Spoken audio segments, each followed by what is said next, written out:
日本時間2月6日、米国時間2月5日に配信された番組、ドジャーステリトリーで、ロサンゼルス、ドジャースのマーク、プライアー投手コーチが、新シーズンへ向けた投手陣の現状を語った。中心にいるのは、完全復活が期待される大谷翔平だ。プライアー氏は、今季の先発陣について、非常にハイレベルな才能が揃った、競争心あふれる集団、と表現。山本由伸については、昨季ポストシーズンでの前例のない活躍を振り返りつつ、コンディションは良好で、WBC でも問題なく戦える状態、と太鼓判を押した。また、佐々木朗希に関しては、今年は健康な状態で先発としての本当の姿を見せるシーズンになる、と期待を寄せ、若手先発陣の成長にも言及。さらに大谷の起用法については、6、7日間隔でも投げられる柔軟さがある。チームの勝利のためなら、どんな役割でも受け入れる選手、と語り、二刀流復活への道筋を明かした。一方で、クレイトン、カーショー不在の影響にも触れ、彼の存在感とエネルギーは特別だった、と惜別の思いをにじませた。新戦力を加えたブルペンも含め、ドジャースの投手陣は新たな形で始動する。番組ではこの後、プライアー投手コーチと司会陣の対談内容が詳しく紹介される。ぜひ最後までご覧いただきたい。Well, look no further. Ask and you shall receive, Katie. We want to welcome in Mark Pryor, now longtime pitching coach for the Los Angeles Dodgers. He's been, of course, with the staff for a number of years, including as a bullpen coach before becoming the pitching coach. Mark, great to be with you as always. Thank you. We were just talking about the depth of your starting rotation, and we're interested in knowing, I mean, is this possibly the most formidable pitching staff that you've ever worked with going into a season? I hate to have you rank your guys, right? You're kind of like ranking your kids, but man, you got a lot to work with. Well, one, I won't rank my kids, and I won't rank my pitchers either. Look, I mean, we're blessed, from a standpoint, from our ownership standpoint, from management, that they've gone out and acquired a lot of talent, a lot of really high-end talent. And so it's a fun group to work with. At the end of the day, they want to win. They enjoy competing against other teams. They enjoy competing, and pushing each other. It's just a fun group to work with. I think that's ultimately, as a staff, you enjoy the moments because they care and have such a passion for their craft. And so that's what makes it a lot of fun and a pleasure to work with these guys.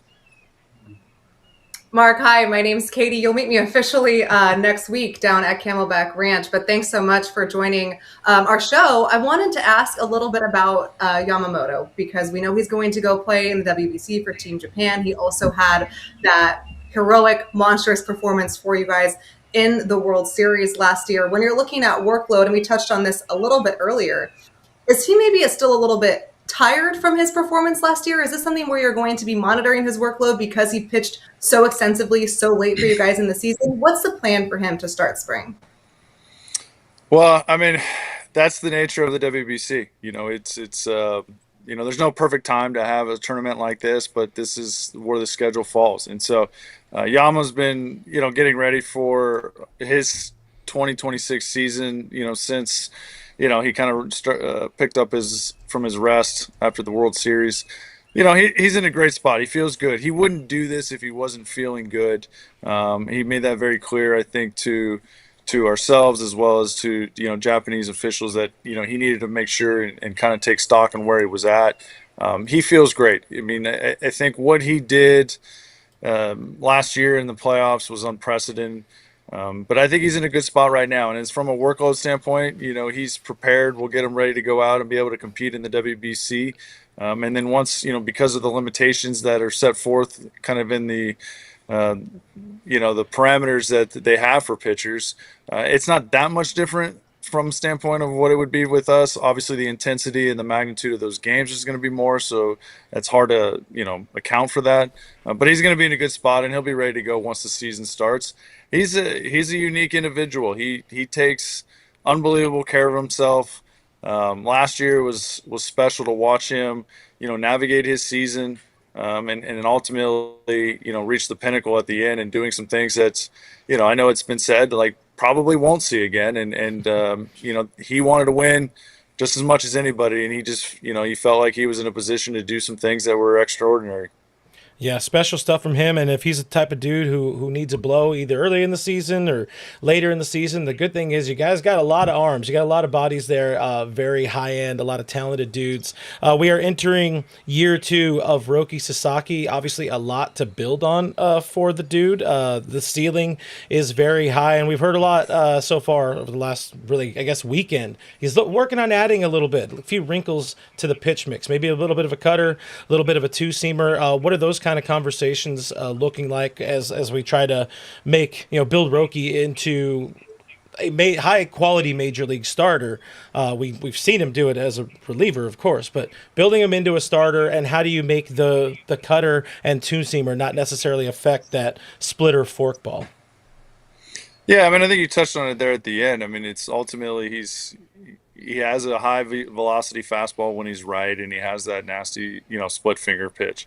So adding those other pitches has been a conversation been going on since the beginning of last summer, even when he was on the IL.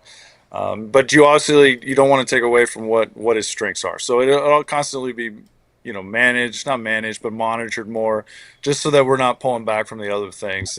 But we do that with everybody, with all guys. We're in an era where, because of the technology and the resources that everybody has, guys are able to test things out on a much more regular basis. So you're always making sure that they're not pulling back from what their strengths are. And I think with Roki, it was an interesting year. It's a learning year, no matter how he slices it. It started off, obviously with high expectations. The injury comes, a role transition, pitching in big moments in the playoffs. So there's a lot for him to kind of, digest and learn from, like all major leaguers, no matter, whether they're, high school, college, or you're coming over from, the Japanese or Korean baseball leagues. I mean, there's a lot to learn at that level. And so I think he's probably had a lot of time to reflect over the winter on what went right, maybe for him, what went wrong, what he needs to do to prepare, to come into camp and be ready to try to, put a good foot forward to be a starter. I think the part that needs to kind of still be ironed out is we never really got to see the full version of, or the healthy version of Roki as a starter. And so I think that's intriguing for, I think, everybody. I think at the end we got a taste of it, of a healthy Roki. I think this year we're going to see the full version of Roki, and then we get to actually see him grow and mature as a starting pitcher in the major leagues. Nothing but upside for Roki Sasaki, Mark. I want to talk about the 6th spot in the Dodgers starting rotation, perhaps the one question mark. Dave and Andrew Friedman, of course, very high on. I'm just going to give you 3 names: Emmett Sheehan, River Ryan, and Gavin Stone. Make the case, or what should we know about each of those young men? What can they bring? I mean, look, all 3 of those guys are going to pitch for the Los Angeles Dodgers at some point this season. I think if one thing has been consistent over the years is that we use our roster either out of guys performing in the minor leagues and pitching well, or out of need because I think some guys have, had, some injuries.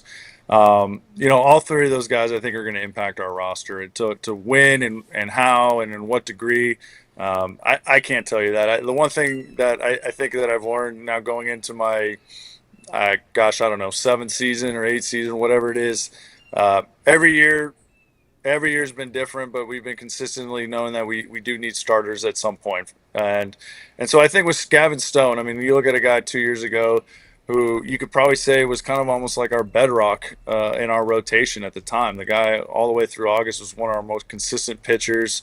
He would give us, games where he'd go deep into games. He'd give us huge impact games. I remember against the Padres with some big strikeouts and some unbelievable performances. So, he's got that talent. He came up in his rookie year, and he had a lot of learning experiences from understanding who he was as a pitcher, what he can do to dominate, what his strengths were, to tipping.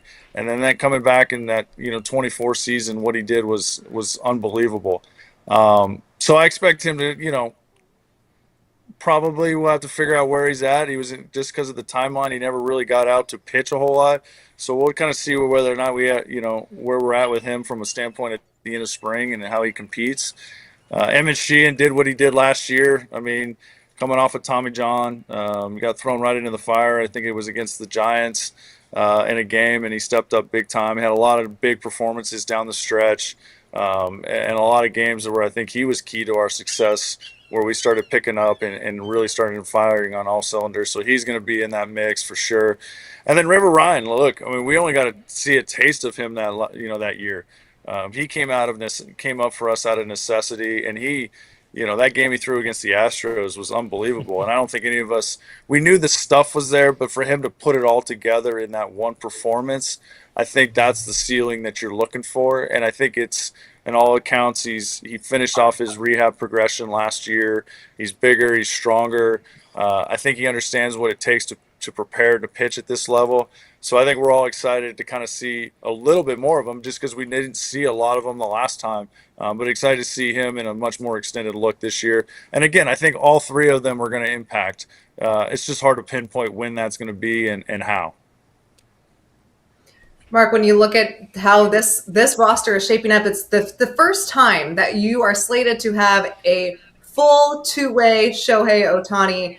There is going to be some workload. Dave Roberts said at FanFest, he's going to be using Ohtani as a traditional starter, but the usage might not be on a 5-day schedule. You might get a 6-7 day rotation or for Ohtani, just kind of to keep him healthy to start the year. What are you seeing from Ohtani, and what's kind of the plan to start his spring? Yeah, right now he's throwing bullpens. I mean, last year, was obviously a very unique year. He was coming off Tommy John, and then he had the shoulder injury on the non-throwing arm. And this year, a full version at the WBC will, maybe provide a little bit of wrinkle. But he's so flexible with what he does, his ability to when he can pitch, and how he goes about keeping himself sharp. So it's going to be fun to watch him. I mean, we'll go into spring training. He'll keep throwing bullpens. Try to get him to face some hitters before he leaves for the WBC. And then from then we just kind of have to wait and see where everything's at. How long do they advance through the WBC tournament?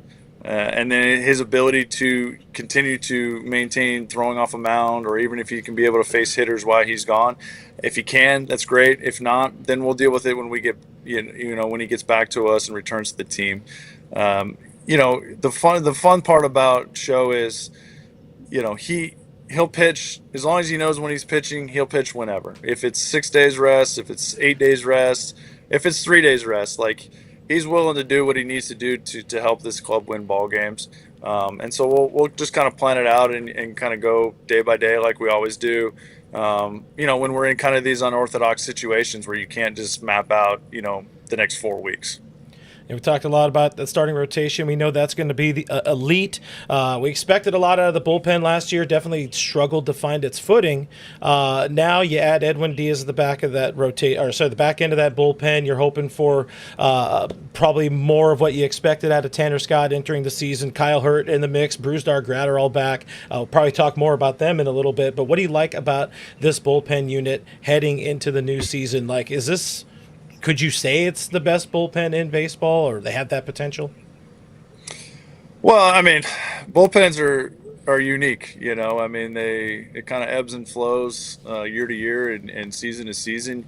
For me personally, you never really know what your bullpen is until they kind of form their own identity. And you can have the same players for 2, 3, 4 seasons in a row. But those bullpen identities are always evolving and always changing. And I think so you kind of have to give it time. You got to kind of let it simmer a little bit and just kind of see how that makeup starts to materialize. And, last year, we struggled on the field, but that bullpen was tight. That bullpen they stuck together. They went through a lot of adversity, but they kept kind of, showing up every day, putting their work together. Similar to what they had done, the previous season. It just didn't have the same fanfare and maybe the same, dominance from a statistical standpoint. Tanner, obviously, had his ups and downs. I expect him to bounce back and have a great season. Edwin has been one of the premier closers in baseball. And in all accounts, he's a great to work with, and we've had a few conversations. He's another one. Again, I think the one common thread we have with all our players, position players and pitchers, is they got one common goal, and they just want to win ball games.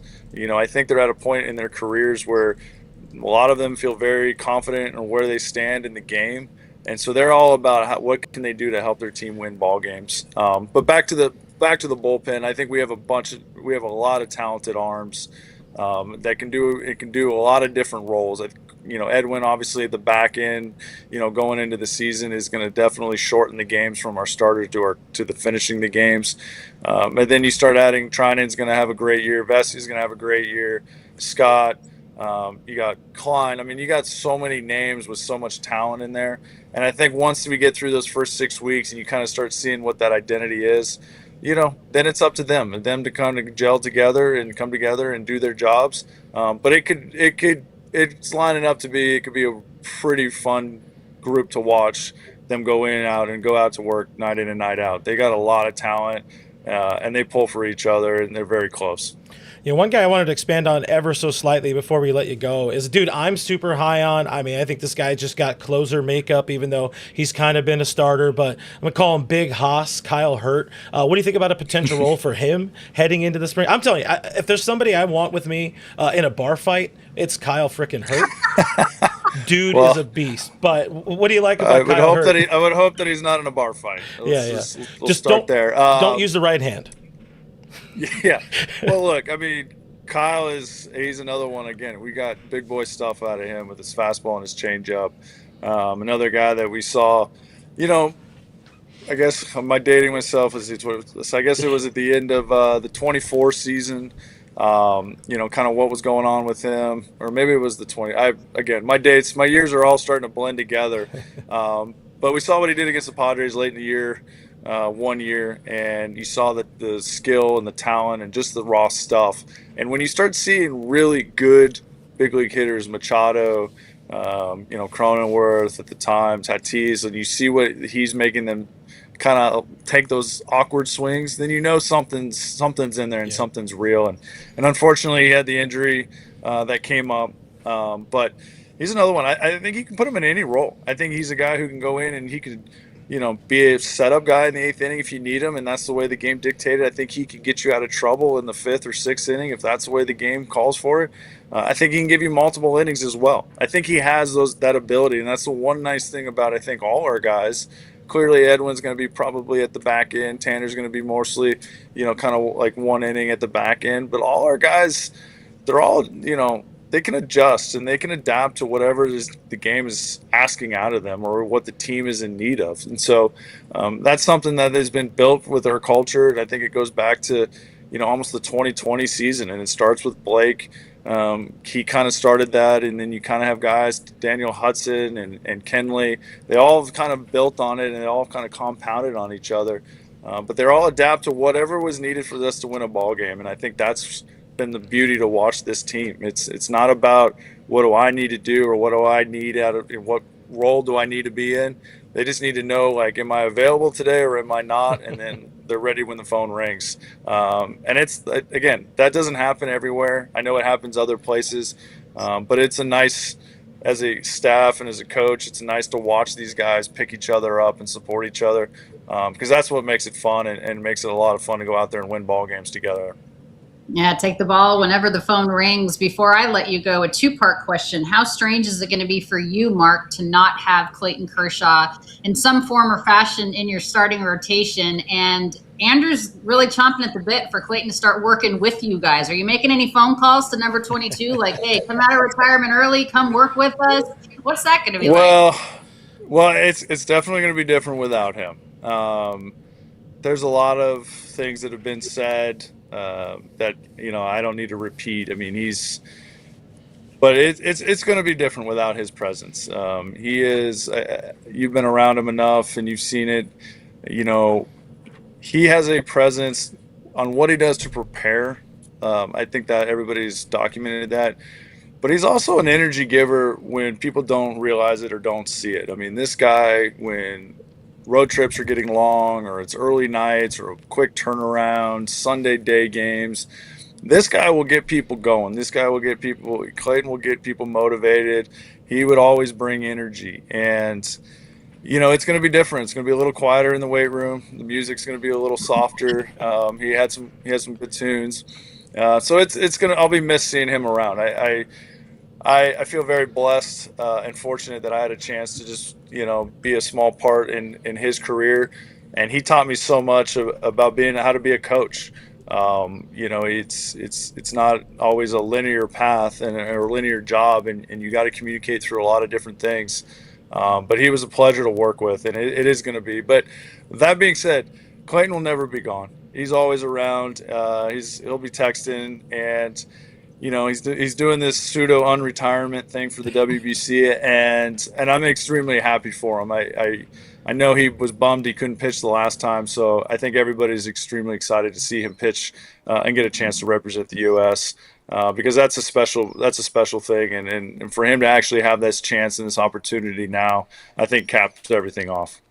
Yeah, from the WBC perhaps to NBC, not officially, but he could be one of us coming to the dark side. Mark Pryor, always appreciate the unbelievable insight and your thoughtful answers. We'll see you at spring training in about a week and change. Thanks for coming on. We appreciate you very much. Anytime, my pleasure, and I'll see you guys next week. All right, Mark Pryor, longtime pitching coach for your Los Angeles Dodgers. Let's get to last licks. 今回も最後までご視聴いただき本当にありがとうございました。動画の内容を楽しんでいただけたでしょうか。もしよろしければチャンネル登録と高評価をお願いいたします。皆さんの応援が今後の動画制作の大きな励みになります。それではまた次回の動画でお会いしましょう。